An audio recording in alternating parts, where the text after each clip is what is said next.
All right, welcome back. We're continuing our discussion of chapter one, which is the evolution of law enforcement, right? And so in our first video, we talked about kind of ancient civilizations and their law and kind of their codes that they had thousands of years ago. Now we're really fast forwarding to farther in the future, right? We're talking, AD, Common Era, and we're really focusing in now on Europe and English law enforcement efforts. Okay, so and the reason we're focusing on Europe and not, uh, China or anything in South America or other parts of Asia or even Africa is because we're the United States. We came out of Europe, right? We were a British colony, and we adopted a lot of those European systems when the United States was established, and so that's why we're really focusing on Europe, and we're not focused on elsewhere in the world. So. But yes, we're going to look at early English law enforcement efforts. One of the first ones was kind of the Anglo-Saxon tithing system, and I'm not going to go into a ton of detail about it, but basically what you had was you had kind of kings ruling in different areas, and they had territories, right? And so everybody was expected to, be loyal to the king and follow the king's orders, right? That was just kind of the system that was established at that point. Is okay, you have the king over the whole area, all the different communities or areas, they're called tithes or tithings, they were supposed to follow the king's orders. And the way that was enforced was, okay, if someone was out of line, the whole community was actually affected and was held responsible, right? So it was almost like this group pressure of following the orders and following the law, was because if one person messed up, the king's authority and king's wrath would come down on the whole group. So it was kind of this collective responsibility for maintaining local law and order, and there was kind of this group pressure to do what you were supposed to do, because if you messed up, everybody would be affected, right? That tithing system got modified and kind of evolved into the Frank Pledge system in 1066 by William the Conqueror. Basically, it's still that same idea. Okay, you still have to be loyal to the king's law, and there's still that mutual local responsibility of all free Englishmen to maintain peace. So it was very similar to that idea, but it's a little bit more established and whatnot. And so then you kind of had that, and then you just had English history. If you're familiar with English history, basically just had kind of king after king, and things evolved that way. So when you got to Henry I, he made law enforcement a public matter, so that was a little bit different. And he kind of established different offices of enforcing the law.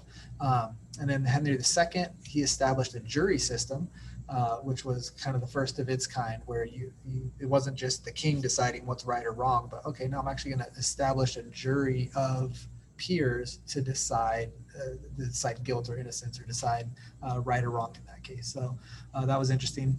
Then probably the biggest thing, the main thing I'd want you guys to remember in this class was the Magna Carta. Okay, so this happened in 1215, and this was huge because nothing like this had happened in all the decades and centuries of kings ruling in Europe. Nothing like this had happened before. So the Magna Carta, that's just a fancy word for the Great Charter, or kind of the Great Document, right? And what it was a bunch of nobles, basically nobles in England. They decide, you know what, the king is just kind of out of control, and he has too much power, too much authority.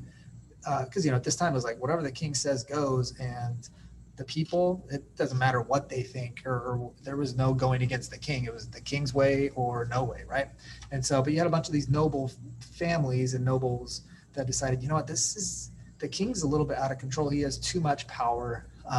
And they actually kind of revolted against the king, and they came up with this document, and essentially, it was basically threatened to go to war and to take out the king if he didn't agree to their demands. And so what happened is the king was actually kind of forced into signing this document. And what the Magna Carta is, it was the king agreeing to limit his own power and authority, right? And so it really laid the foundation for requiring rulers to uphold the law, right? The king's not above the law, the king is under the law. And this is a totally new idea, the fact that the king was under the law and that other people or something could tell the king what to do. That was a big deal, right? It forbade taxation without representation. You've obviously heard that in your history classes. It required due process of law. We're going to talk about due process quite a bit in this class, but it required due process of law. The Magna Carta did. It also included a trial by jury. It provided safeguards against unfair imprisonment. And really what it was overall, it's just this precedent for democratic government and individual rights where the people are saying, no, the king can't just do whatever he wants. There's rules against the king's conduct and there's rights that we, the people who are under the king, we have rights. We have individual rights. That was, again, a totally new concept and something that hadn't been really established until the Magna Carta. So very important document. And obviously this was, again, 1215. So this is still, hundreds of years before the Declaration of Independence and the start of our country. But this document kind of really paved the way to that because it was so foundational to really limit the king and establish rights of free people and all that stuff. So Magna Carta, super important.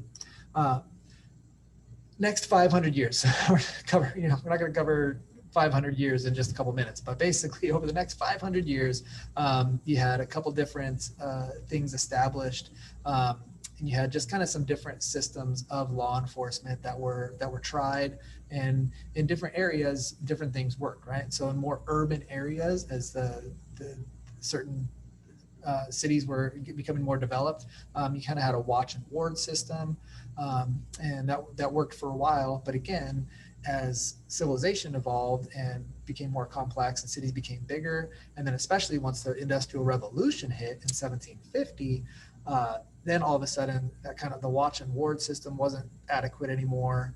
You couldn't just have, the local community responsible for law and order within the community. It wasn't sufficient. It couldn't contain everything because of the complexity of society. So the Industrial Revolution, as great as it was, and as all the advantages it gave us as a society, it also brought, a rise in unemployment, brought a rise in poverty, it brought a rise in crime, and you had a lot of other negative side effects of the Industrial Revolution, despite, obviously all the really positive things that the Industrial Revolution brought. So, with all this happening and the more complex cities, basically some new system had to be established in order to prevent crime, in order to maintain law and order, right? And just using military force, right? The king using, military soldiers and the king's army to establish law, that wasn't sufficient either, because the people resented that, right? They're seeing the soldiers as, the king's authority and whatnot, and they didn't like that, right? And so something new had to be established. And so that's when communities started coming up with what it looks a lot more like our police system today, right? Henry Fielding and the Bow Street Runners, he's really important. He's kind of one of the fathers of criminal justice and law enforcement, right? He established the first detective unit in London, and he had some really specific policies and ideas that we've really adopted even within our modern law enforcement for how to prevent crime, for how to maintain law and order. So his name was Henry Fielding. The Bow Street, that was just, the street, one of the streets in London, and then the runners were kind of what they were called. So that was kind of that detective unit, that police force was called the Bow Street Runners. So they're a very early edition of kind of what we would think of as a police force.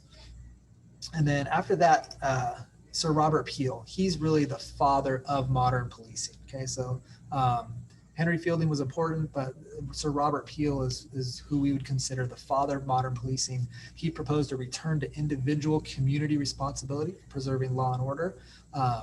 And again, what that means is, as a community, as a society, you're responsible for maintaining law and order within your community, right? And so that police force, the people who are um, preventing crime and who are that authority, they need to come from the community, right? And so they developed the London Metropolitan Police, which it still exists today, right? And they were early on called Bobbies after Sir Robert, right? Sir Bobby, or Peelers, right?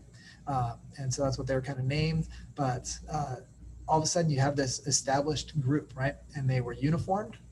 Okay, that was a big deal. So you know who the police are, who the police force is, and they had specific uniforms, and then they were armed and they were given authority and responsibility for preventing crime, and they did it by patrol. They patrolled the streets, they walked the area, and that was kind of a new concept as well. So that was Sir Robert Peel's ideas. And then what we talk about a lot, excuse me, is Peelian reform. And so Sir Robert Peel, he came up with a bunch of principles, right? And they became the principles of Peelian reform. And I think there's like 14 of them or something like that. And these are really important because these are things that we still use today. When I was in the Sheriff's Academy several years ago, I actually had to memorize a few different Peelian reforms, right? Because they're still foundational to our current law enforcement system, right? But here's some of the reforms and their principles that we still believe in, right? Police must be under government control. That's true. Our police aren't private. It's not a private enterprise, right? It's a government employment, right? It's government control. Police must be stable, efficient, and organized militarily. And that's very much true today. Our police force today is kind of organized under those military guidelines. It's, has that background and that structure. The duty of police is to prevent crime and disorder, right? Very specific job, right? This is what police are for. These are Peelian reforms. And again, we still adopt these and we still believe in these today. And here's a really important one, right? The police should strive to maintain a relationship with the public that gives reality to the tradition that the police are the public and the public are the police, right? The police are the public and the public are the police. As a law enforcement officer, I'm not better than you guys who are part of the public. I'm not better than anybody else in society. I'm not above society. I'm not above the public. I am part of the public. I am part of the people. I have a position amongst the people of that of a law enforcement officer, but I'm part of society, and society is also part of the police in the sense that all of you, all of us are together responsible for preventing crime, for establishing law and order, and for having a safe community, right? So that's the idea. And again, this is so similar to what we're going to be talking about throughout the semester about community policing and this partnership between the community and the police. And this really goes back all the way, several hundred years to Sir Robert Peel and some of the reforms and principles he had. And obviously it wasn't perfect and it took a lot of developing and evolving, but these are reforms that were established even before our country was established. We had these things in England. And so I think that's where we'll end this lecture. And so now from here, we're jumping over to America, right? And we're going to talk about the establishment of our country, and we're going to look at early policing in the United States. And that should get us all the way up to where we are presently.